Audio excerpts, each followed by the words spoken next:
Broadway, New York, the home of entertainment, the appropriate location for one of the decade's most awaited movies, Superman 2. All the stars flew in for a memorable first night. Terry Stamp, more genial than General Zod, and Gene Hackman, once again the lethal Lex Luthor. Jack O'Halloran, the silent, lumbering Non, and the third villain of Krypton, the glamorous Sarah Douglas. All committed to the downfall of Superman, a role now associated with Christopher Reeve. At a star-studded opening night, the cast and their friends danced the night away.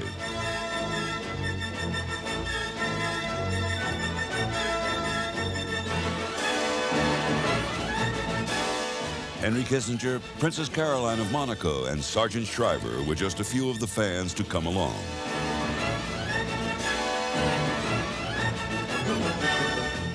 Carolyn Kennedy and Arnold Schwarzenegger stayed till dawn, and so did Gene Hackman. For producers Elia Salkind and Pierre Spengler, at last the moment to forget the worries of a multi-million-dollar production, and for you at home, a chance to find out how they actually made Superman 2. Hi, I'm Christopher Reeve. As you can see, for the principal actors and the director, making a movie isn't over when the camera stops running. But we weren't just partying for our own benefit. Both Superman premieres were in aid of the Special Olympics program for the mentally retarded. You know, in the old studio days, the Hollywood moguls were anxious to preserve the mystique of the movies. They wanted you to believe that, well, actors just made up the plot as they went along, and all you really needed to make a movie was a handful of stars. Gradually, that's changed, though. People have become aware of the writer, the director, sometimes even the cameraman is written about. And on the Superman films, we have those people, and more, many more. A team of hundreds of technicians, all skilled in one particular aspect of modern movie making. And one of the reasons we wanted to show you this hour of behind-the-scenes secrets of Superman 2 is to applaud their talents. But before you make a movie, one thing's essential. You have to have a good idea. For years now, one of the highlights of the annual Cannes Film Festival has been the flypast of planes bringing the news of the Superman saga.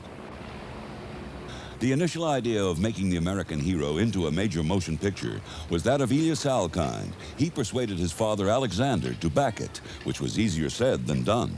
Well, the first endeavor is to put the package together. I mean, to find the story, find the right actors for the story, the right director, put all that together. Secondly, you have to find also the finance to make it happen. Less amusing, but very necessary. What have we done to top part one? I think that what we've done is to unify the style of the picture a bit more. Part one, we had the obligation to tell the backstory, all the history, to take you all the way to Canada and growing up and all that kind of stuff, which was fine. It was lovely. But now we've done the exposition, and I think people will enjoy seeing that we start off with action from the first frame. You know, it's just boom.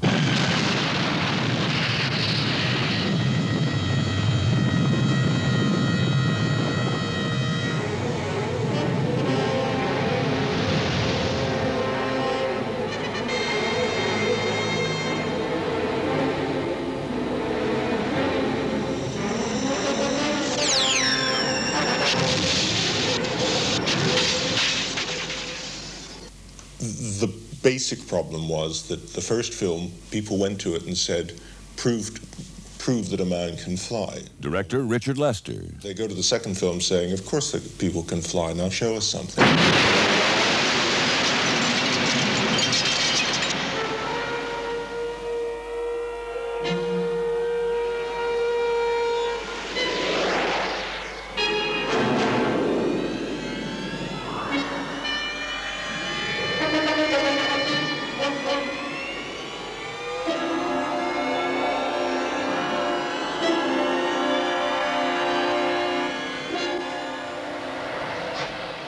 The villains of Krypton, now free from the Phantom Zone, embark on a life of ruthless crime.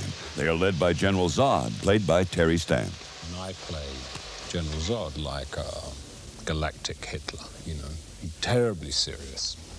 He doesn't have any humor at all himself. Zod's accomplices are the bear-like Non, played by Jack O'Halloran, and the cold-hearted Ursa. A powerful joint Soviet-American space capsule is like a plaything in the hands of the giant Non, who is eager to please his lethal master. Non worships Zod. Worships, I mean, do anything, yes, anything. Just beat me, but look at me, you know. And the same with Ursa, and that's what, I mean, Zod gets off on that. He doesn't want argument and disagreement. He wants unconditional admiration. That's what Zod's into.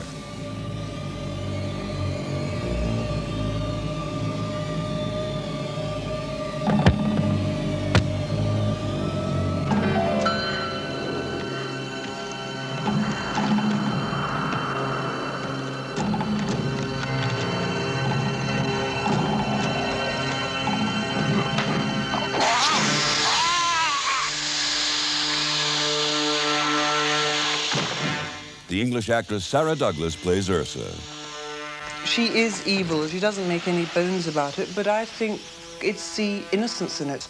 It's the innocence of discovering her powers. It is just part of her. That is her trait. She is evil. Well, I tried to, that whatever she did hoping that Zod would see it and congratulate her for it. And Non spent all his time desperately trying, like a large dog, to be useful and to have praise.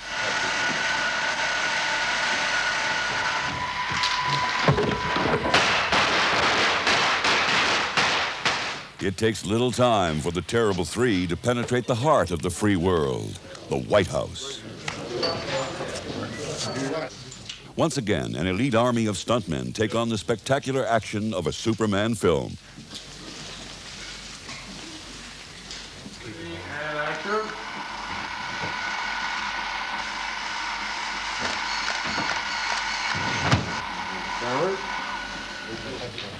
On screen, it will take Non a couple of seconds to throw a man through a wall. On the studio floor, it's a subtle piece of choreography that takes hours. Even in the world of make-believe, limbs can easily be broken unless the move is carried out with exact timing and the stunt completed with an accuracy that can be measured in millimeters.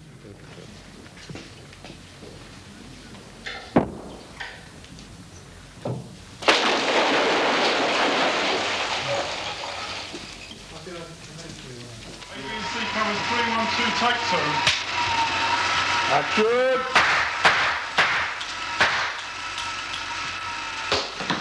One, go!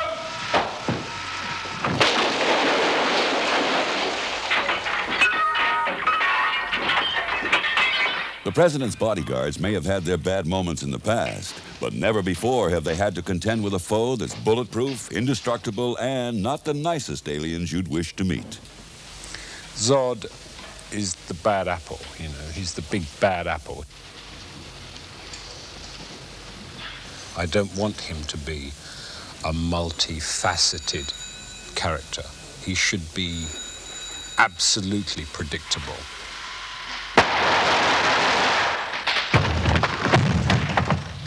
Non has an irritating habit of never bothering to use the doorknob. Perhaps they don't have them on Krypton.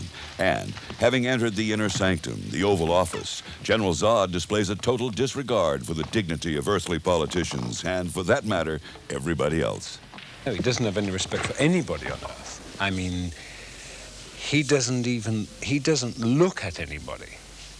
Having been imprisoned a great time, he is freed and finds a place where the opposition is puny, and therefore he seems to have a great opportunity to rule. And the way that you attempt to rule is you subjugate your people by fear. I'll kneel before you if it will save lives. It will. Starting with your own. What I do now, I do for the sake of the people of the world. But there is one man here on Earth who will never kneel before you. Who is this imbecile? Where is he? I wish I knew.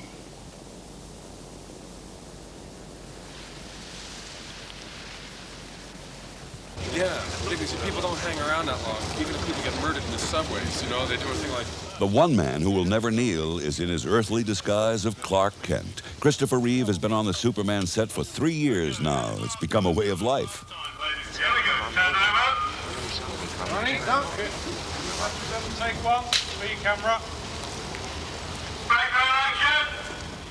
And Margot Kidder is back as the scoop-hungry reporter Lois Lane. Ready? Director Lester closely involves Reeve and Miss Kidder in plotting the action. When it comes to characterization, Christopher Reeve surprisingly finds the role of Clark Kent a more intriguing challenge than Superman. In the long run, I would probably say Clark. I don't know why, but I sort of feel more affinity for him, as though his condition is more universal. I mean, there's only one of those guys with blue and red boots who flies around, and that's fine as a fantasy figure, but it's been more interesting to try to play with Clark, you know, and try to make him a little bit unpredictable and make him recognizable. And I think his dilemma of really desperately wanting to reveal who he is and not being able to is, I don't know, identifiable. It's a little harder to relate to somebody from outer space. So Clark's more fun in the long run. Background action! Hi, Lois. Hi, Clark.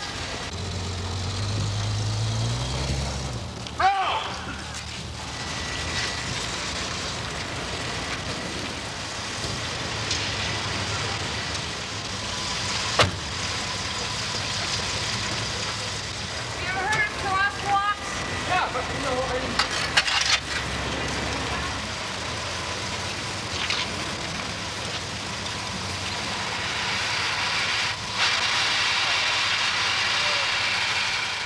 I always get the feeling with the way he plays it that it is an act, that it is Superman putting on an act for people.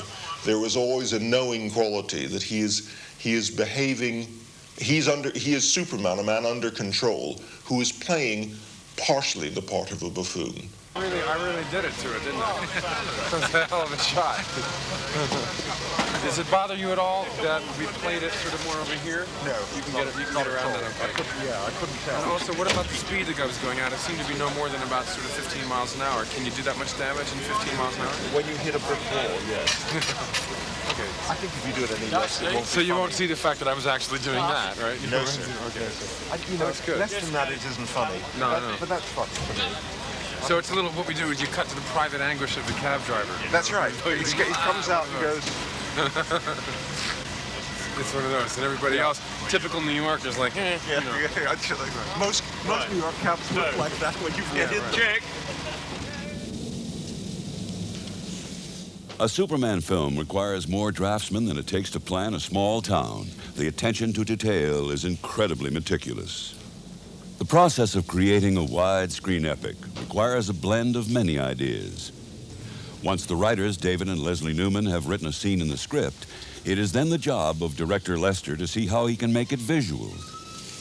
Long before the camera turns over or indeed any sets are built, their joint visions are mapped out in literally hundreds of thousands of drawings. For instance, the art department made more drawings of the Eiffel Tower for a 4-minute scene than Alexander Gustav Eiffel did in 1886 when he built it.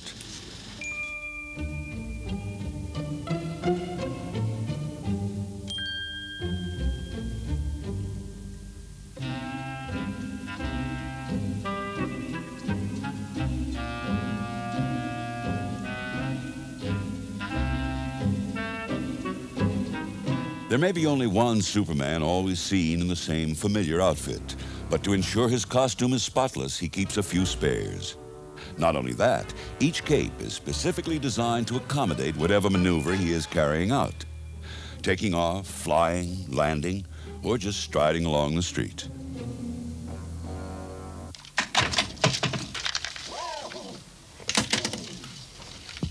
Everything is on a super scale in this film. Editor John Victor Smith has plenty of film to choose from for his final assembly, more than 2 million feet. That's enough to stretch from New York to Boston and back again. Each element of the scene very often has to be shot separately. I would be perhaps putting the actor in for a certain shot, the background would have to be shot by another unit, made into a cinematic plate that would then be projected onto a screen.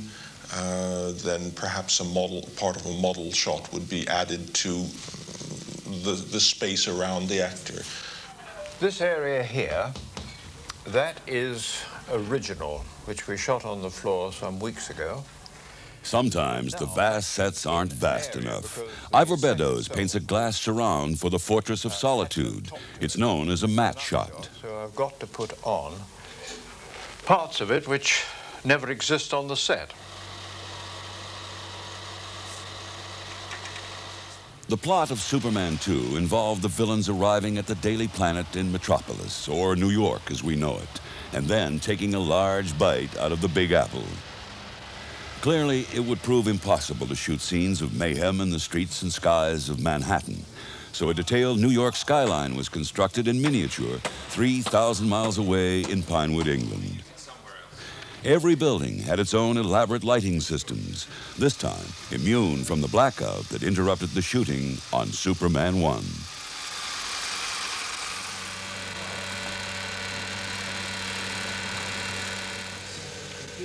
The modern moviegoer is now more than ever on the lookout for crafty model shots, so the ingenuity of the filmmaker is stretched as never before.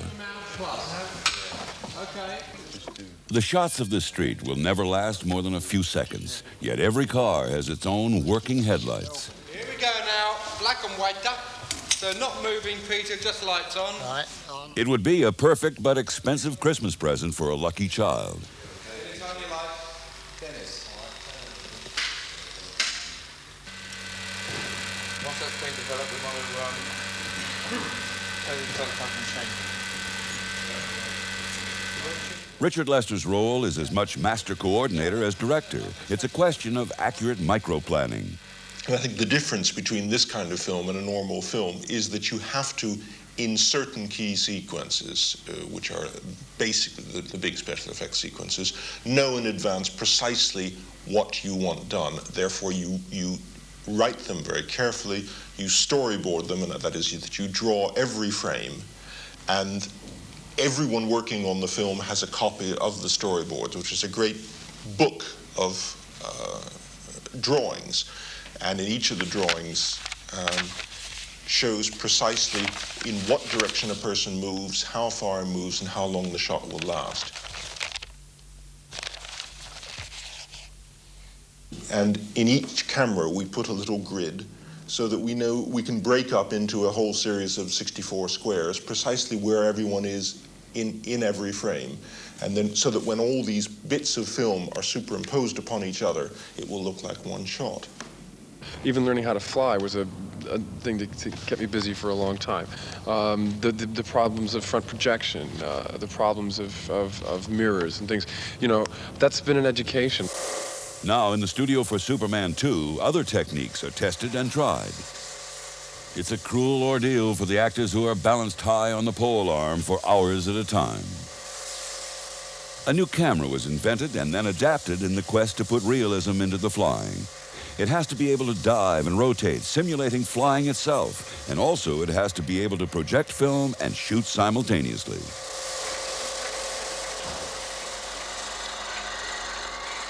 Monitoring the shots on video, the flying unit tries to ensure that both the projected background and the actors move in a coordinated manner, so the result looks as authentic as if they were speeding through the skies.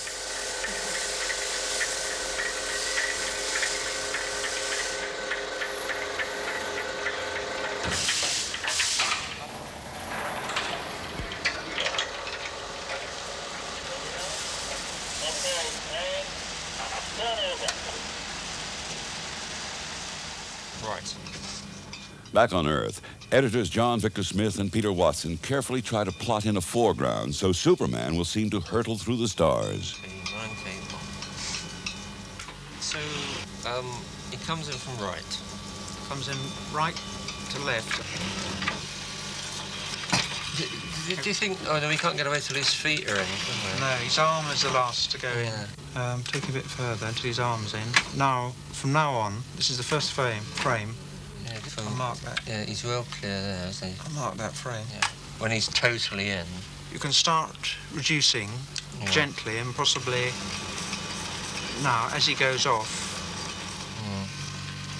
Maybe against the bright side of the bright bit of the moon. Yes, which will help us. And now we have to also start panning left. Yeah, to hold him. Yeah, to hold him going towards that. We can hold him right until he exits frame. Yes. Right till there. Yeah. Yes.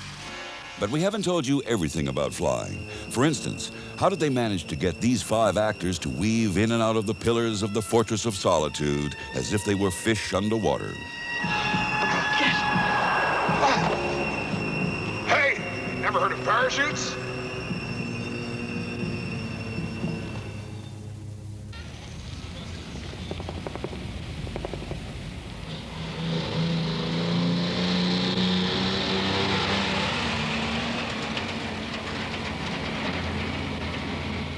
The writers of Superman 2 needed to pit the Man of Steel against the most powerful natural elements that the Earth could provide. What better than the world's greatest waterfall, the Niagara Falls? Keep going, keep going.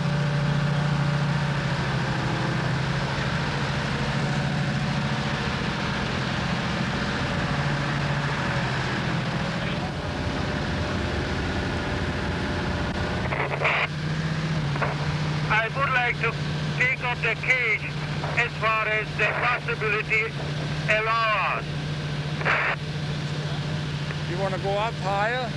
As much as possible to get up for the brilliance. We want to have a shot where the cage is turned almost straight up and down to the falls, where the falls is on the right-hand side. But before Superman could swoop through the cascading torrent, the film crew had to perform some spectacular work as well.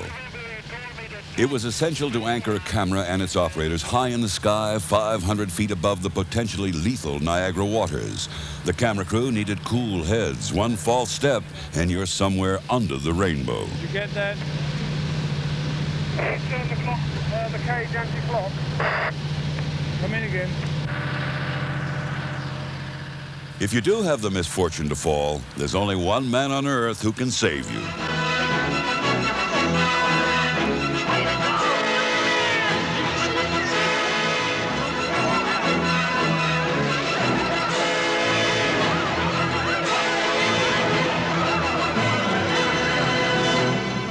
There you go. Again! No, I'm sorry. Only one ride to a customer. Superman! Bye. Superman, it's me! At Niagara, Margot Kidder and Chris Reeve meet some of the fans they made with Superman 1. No hint of the isolated superstar here. It's a really nice place to work, though. He wants to shake your hand. Yeah, sure.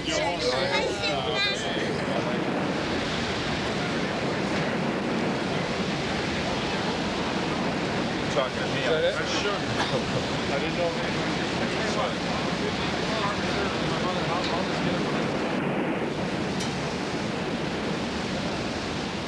Margot has to jump over the railing, not into the water, but onto the mattress where her stunt double is resting.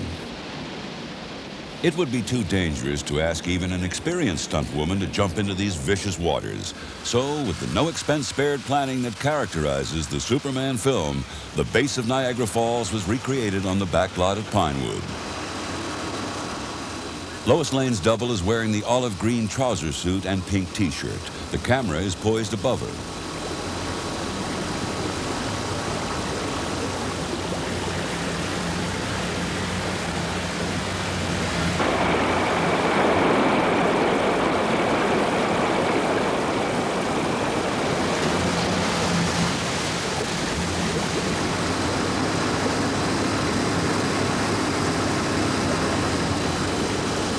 Even in these waters, it's a tough fall, but she hits the target dead on. Now let's see that jump cut into the final film. Don't blink. You think I'm Superman? Boy, you certainly have some imagination, Lois. For a minute there, you almost had me convinced. For a minute. Bye-bye, baby.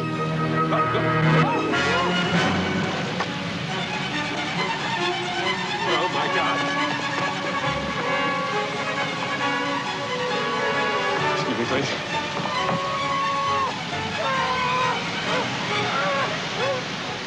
But Margot Kidder still had to endure some close-ups herself. At least the way I normally operate, is let the stuntman do it as a take, obviously using wide-angle lenses so that you don't see that it's a stuntman, to go through all the procedure for the actor to sit and watch it and say, this is what happens. Then the stuntman comes out and reports where the dangerous areas are, where in the water you find that when you pass that rock, you're being pulled out by the current. You've got to be very careful there. This is the dangerous area. It's dangerous when you start shouting for help. You may swallow too much water, whatever it is. Then you say, look, let's try just a small piece with the actor and maybe put them on a rope or something to protect them. Let's try them in slightly calmer water. But you have to do it gradually, A, to build up their confidence, but to build up my confidence that there is no actual danger, because in the end, it's only a film. And the thought of hurting anyone or any animal or anything while you're shooting a film is absolutely obscene. It's just monstrous. So you cannot allow that to happen. And the one thing that you must learn when you're making action films is that no matter in what hurry you are, how much money you're losing while you wait, that you dare not rush a stuntman. Because with us it's only money, but with them it's their life. And certainly the same thing applies when an actor is determined to do his own stunt.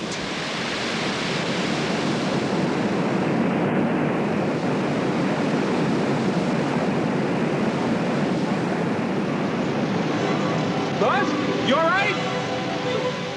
It wasn't only the actors who took some risks on Superman 2. The producers took a big gamble in having Superman actually fall in love. Superman now, having been prepared really for everything in life, everything he'd have to face on Earth, he's now finding out about his heart. He's now finding out about what love is doing to change him, and that's another part of the movie I think is very important.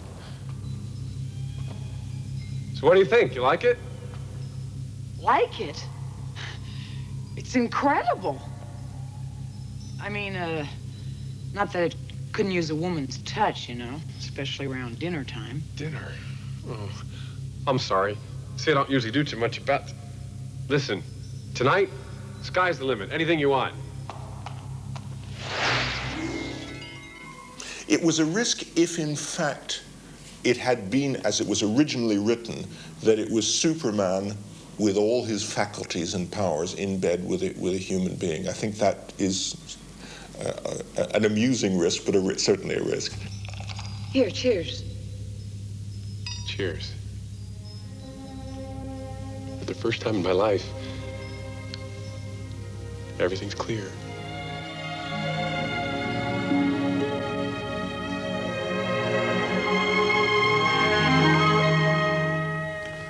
Well, it was important that the eternal love story between Superman and Lois does come to a conclusion. The big problem was to respect the audience of children. And I think the way it comes in the film, it works, because there is absolutely no feeling, I think, of any kind of vulgarity or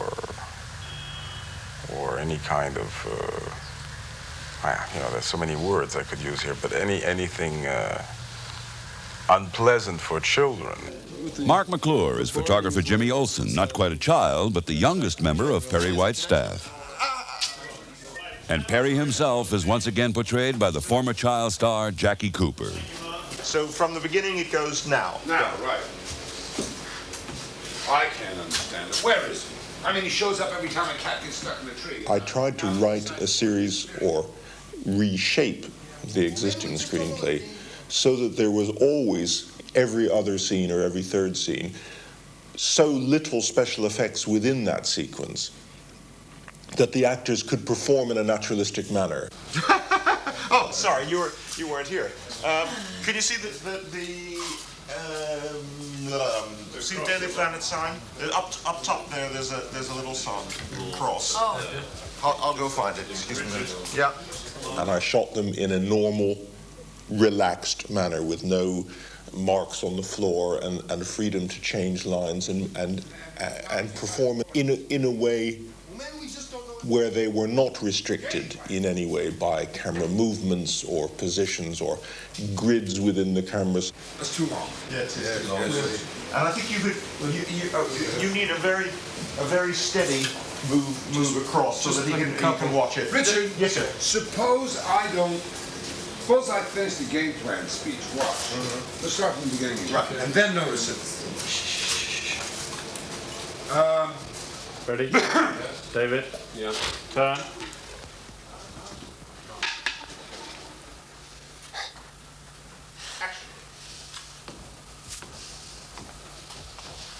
I can't understand it. Where is he?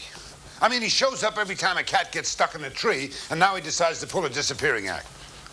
You know, maybe we just haven't figured out his game plan. Game plan? It's 4th down. The 2-minute warning is sounded, and the ball's deep in our territory. How brilliant do you have to be? Well, Superman's got something up his sleeve, that's for sure. We just haven't figured it out, right, Miss Lane? He'll be here.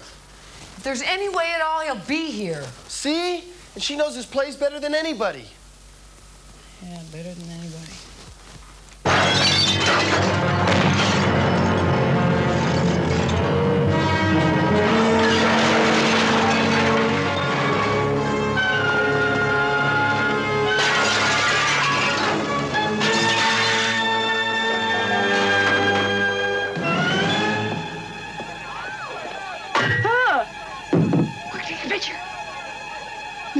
Gene Hackman is once again Lex Luthor. With all this accumulated knowledge, when will these dummies learn to use a doorknob?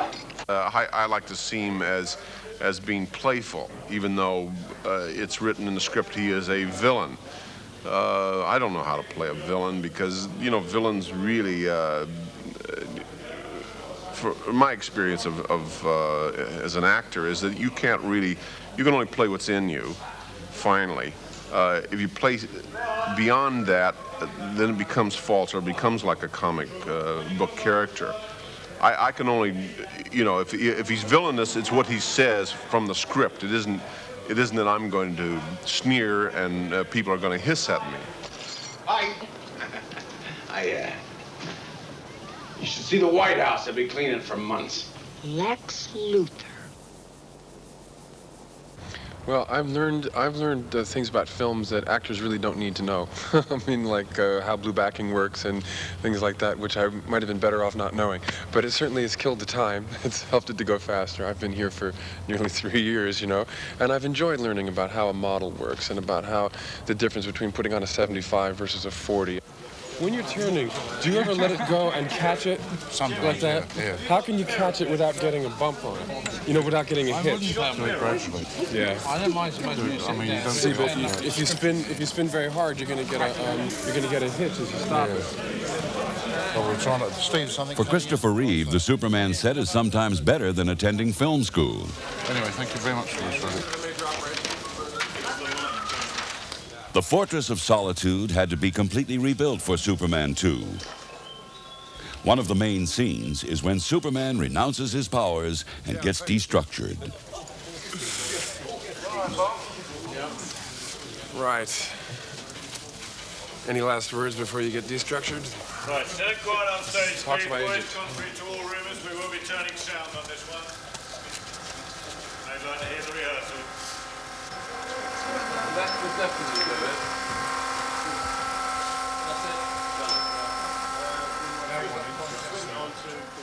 I'd much rather make the all-American movie in England than anywhere else, because in the States everyone's going, wow, hey, wait a minute, that's not Superman. You're not doing it right. You know, there's five grips and think they know the part better than you do. Over here, they don't know so much about Superman, and so they'll say, well, yeah, I guess he's all right, you know. And I find it's a less critical crew, they're more sympathetic because they don't have the overexposure to Superman that there is in the States. It's not part of the folklore.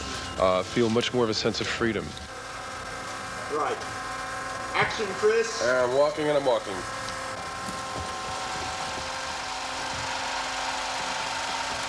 Door.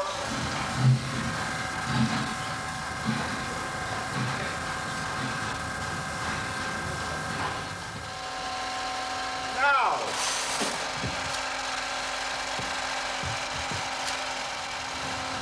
Move your head around, Chris.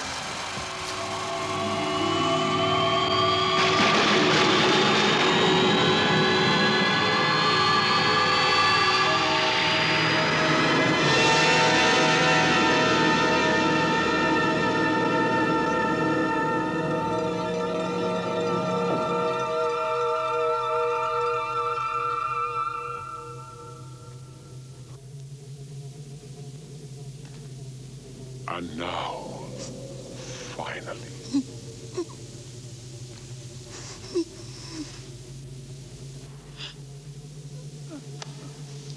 Take my hand and swear eternal loyalty to Zod.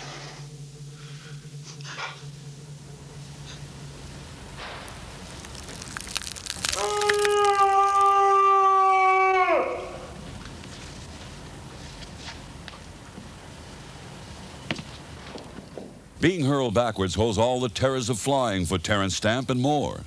In fact, it's quite dangerous, and if your mind is wandering and you're up in the air, there's a big chance that you're going to get hurt. So I find that danger really adds to my presence.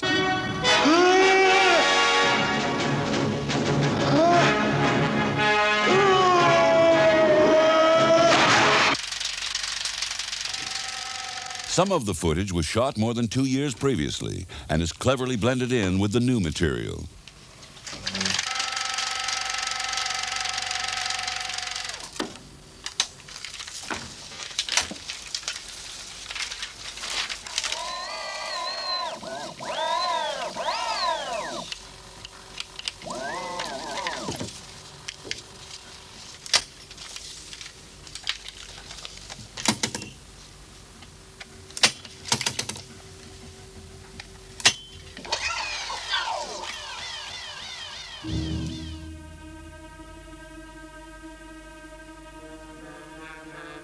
Five and a half thousand tons of sand, cement, and tar.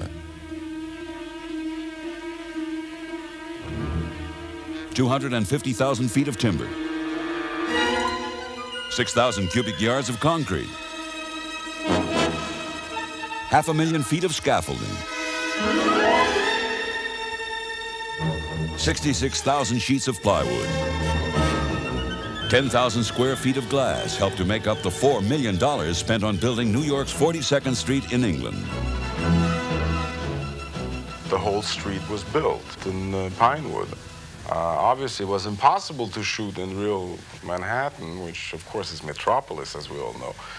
But you can't have people throwing buses at each other in the middle of the street where pedestrians are. I mean, it's impossible. So we had to build it. The designers had to create not only the real street, but 2 identical models as well. Using photographs taken from every conceivable angle, they remodeled skyscrapers that only needed to be high enough to fill the Panavision camera's lens. The whole operation took 160 craftsmen 16 weeks. At the end of the street, they managed to save some money by painting a backdrop.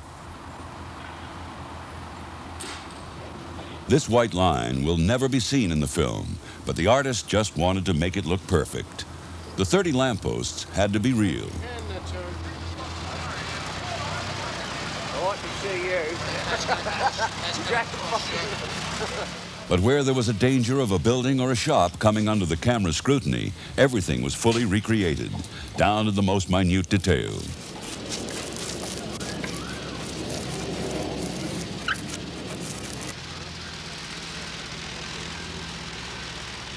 Just like the main street in countless westerns, this was to be the location of the major showdown between the good guy and the bad guys. But unlike countless westerns, here they're going to use more than bullets. Here, take the end of this.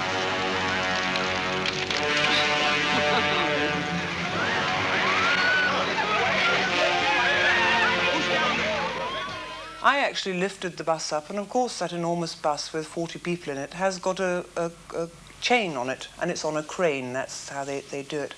And it's hauled up, and as I lift it up, obviously the crane lifts the crane lifts the chain, which lifts the bus. And the chain actually moved a fraction of an inch. There was a little bit of settlement, right?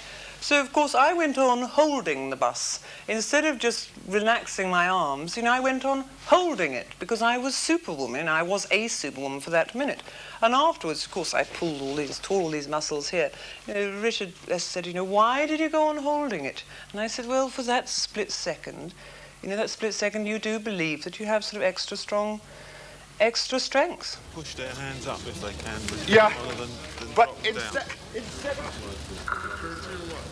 of pushing, if you push that way from on action, instead of doing all that, 3, 2, 1, go.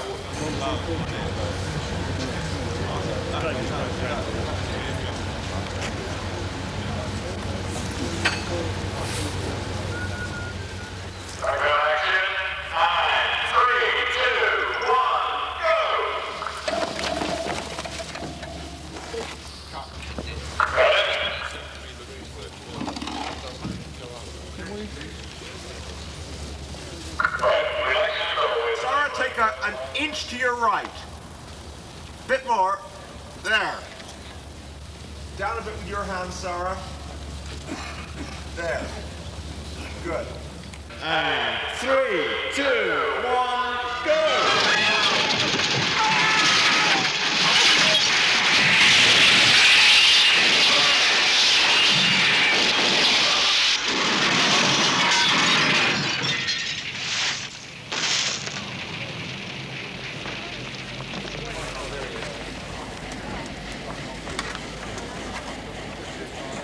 Having shot the bus sequence on the life-size street, they did so again on the model unit, just for that split-second shot that would add an extra dimension of danger to the action. Once again, every minute detail had to look real and exactly mirror the exterior set. Yes, to kill the crack under the And they seem to have the right time too, Can we put them all in now? Put them all in, Frank.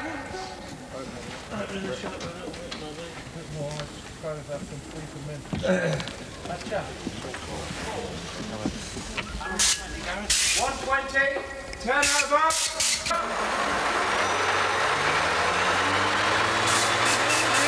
Uncover. Uncover again. Action! Cover. Cut. He stopped it that time. Oh, it's terrific. This little guy's going to take over for me in part 3. I'm not coming in. He's doing the whole thing. He's cute. I think it's incredible. Because this is exactly the way it was. Absolutely exactly, right down to the letter. Even the window dressing in there. Yeah, I mean, somebody's doll's house, I'm sure. Yeah, that place is great. When we had on the back lot, we went in there trying to buy steak sandwiches and stuff. That's tremendous. I'll draw his file, some of my own.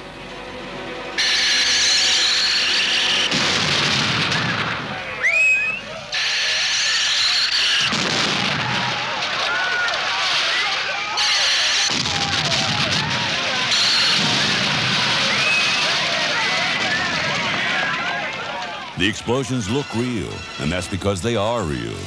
Colin Chilvers and his special effects team have filled the cars with an explosive chemical called naphthalene, preparing each car for the exact way it will blow up. These cars have been prepared with the doors to go off, the bonnets and the trunk to come up, and big balls of flame. Because we've got lots of people around, we can't make it dangerous, and we've got to make sure there's no bits that fly or anyone gets hurt.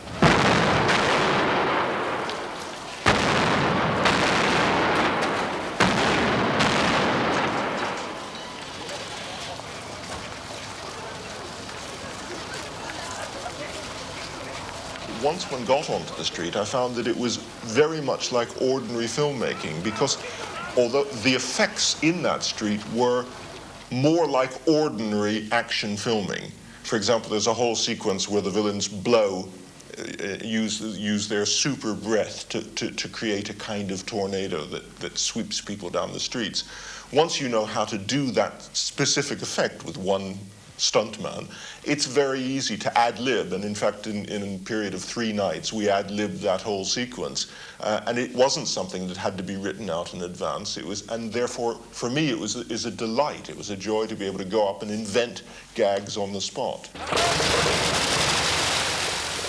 A team of hundreds of crew and extras work night after night in near-zero November temperatures to shoot and reshoot every aspect and angle of the chaos caused by the tornado from Krypton.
The end product wasn't just a stunning piece of cinema magic. It was an example of the dedication of everyone, from stars and director down to tea ladies and carpenters, that has put the Superman films in a class of their own.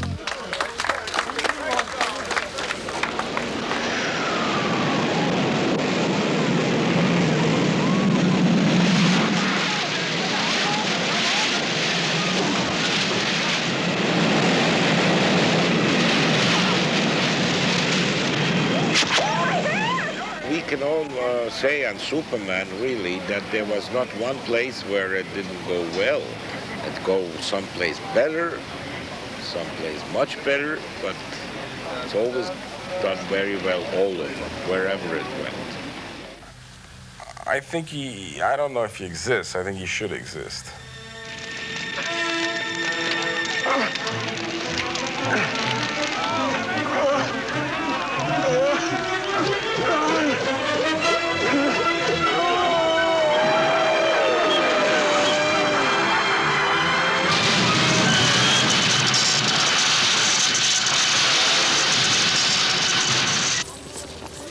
I don't think he could have made this movie in the 60s. Now, I feel, I may be wrong, but I feel a sort of a new kind of loyalty in America. I mean, a new sort of perhaps patriotism, where we feel it's not a bad thing. It's not embarrassing. It's not bad to say, okay for our country, sort of thing. And I never thought of Superman as a piece of American propaganda. I don't think him as being particularly American. He's just happened to land up in America. He might have landed in Russia, for God's sake. He might have landed in Alaska or Tibet. It doesn't matter. But to be able, in a movie, unabashedly have a leading figure come out and say that he's loyal to something and has an allegiance, that we can dare to put the ending on the film that we have, where Superman returns the American flag back to the White House. I mean, 5 years ago, I don't think we would have been caught dead doing that kind of thing.